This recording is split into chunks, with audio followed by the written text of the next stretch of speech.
Welcome to week 15 of Year of Angels. Today we're going to be talking about how we can recognize guidance from our angels. When are they talking to us? How are we supposed to know? Are some things just coincidences, or are those coincidences that I call synchronicities are actually how we know that the angels are talking to us? The prompt this week says, when have you felt that angelic guidance saved you from a challenging situation? So even more specifically, we're going to kind of really look at maybe some of the bigger moments in your life, because angels are talking all the time. But if we try to capture some of the bigger moments, things where you were just like, whew, thank goodness that was there for me. And then maybe we can start to see some of the smaller ones too. I have an experience just this morning about my own child and what was going on. So it's spring break this week and my kids are just home. I have a 6-year-old and a 4-year-old. I have a bunch of adult kids too, but my little ones are home from school. And the older one, the 6-year-old, has a bit of a cold coming on, maybe an allergy flare-up, something like that. And I did give him a little bit of medicine last night to help him sleep and to kind of clear him up a bit. Well, it was getting to be like 10 a.m. this morning, and these kids are usually up between 7:30, 8:30 at the latest most of the time.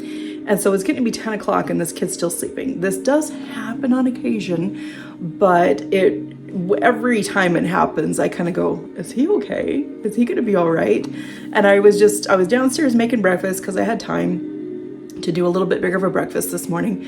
And I had this thought to just be like, use your intuition and check on him, like mentally, spiritually, check on him and see if you can feel his energy, like breathing. Is he breathing, right? If he's breathing, he's alive. I was just worried, like, what's going on? And so I just was like, I could hear it, like in my mind's eye, in my soul, I could sense and feel like, yeah, he's breathing. And then I thought, and this is something that happens a lot anyways when I'm doing sessions with people, is I get impressions and sounds and feelings, but the client can usually validate those feelings for me right away. And then I know that I'm in the right energy and sensing and feeling the right things.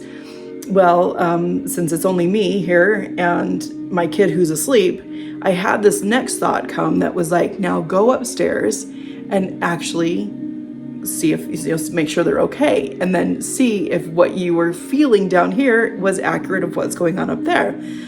And so I trudge upstairs and I open his door very quietly because I didn't want to wake him, because I wanted the experience that I was about to walk in on to be match the one that I just had in the kitchen.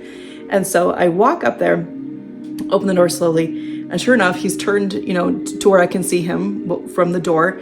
And he is breathing just about as loud as he can, just as, because he's all stuffy and everything. And it was kind of noisy in the house otherwise, but he was breathing loud enough that I go, that's probably why that first impression was, is he okay? As I could hear that breathing, and that was really quite loud when I finally got there. And I was just like, okay, so that was cool. I just felt like my angels were communicating with me, guiding me, making me feel at peace. And this is a great one too, when you are worried about things and you think, oh, where is that person? Have they been in an accident? Things like this. You can actually talk to your angels about this and just get an impression of your mind of maybe what they're really doing instead, and maybe calm yourself down just a little bit. And then later, when you realize, okay, maybe that person really was okay, you can go back to that feeling that you originally had and just remember that and use that and just go, we're much more intuitive and much more connected to all the information that is out there, consciously and subconsciously, that we don't need to worry nearly as much as we do. But that was my experience this morning. And I was like, okay, like I still got it as a mom. And it's just so powerful. I just love using that. I love the guidance, and it's available. Some of you might be thinking, why didn't you just walk upstairs in the first place? I think that answer is obvious, because I was making breakfast, because I'm lazy, because I didn't want to, because I could just check with the energy instead. There's a lot of reasons, right, why we don't do things that maybe seem really obvious. But then at that point, after I'd already checked with the energy, I was curious enough that I did want to walk upstairs and go check it out. And everything's great. And you may even be hearing those little cutie pies in this video in the background, just making noises upstairs as I record this. So everybody's happy, everybody's well.